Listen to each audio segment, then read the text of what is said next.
আমার দেশের কত ধনী আল্লাহ পাওয়ার জন্য মাহে রমজান আসলে মক্কায় দৌড়ায়, মদিনায় যায়, কয় মক্কায় নামাজ পড়বো, মদিনায় নামাজ পড়বো। এক রাকাত নামাজে 1,00,000 রাকাতের সওয়াব, এক রাকাত নামাজে 50,000 রাকাতের সওয়াব।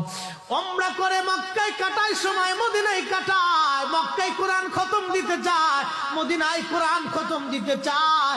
সওয়াব মাহে রমজানে অগণিত সওয়াবের আশায় ব্যক্তিগুলি আল্লাহর ঘরে হাজিরা দেয়, কিন্তু বাড়ির পাশে গ্রামের কত গরিব মানুষ টাকার অভাবে বাবা ভালো ইফতার করতে পারে না, টাকার অভাবে কত মা ভালো সেহরি করে রোজা রাখতে পারে না।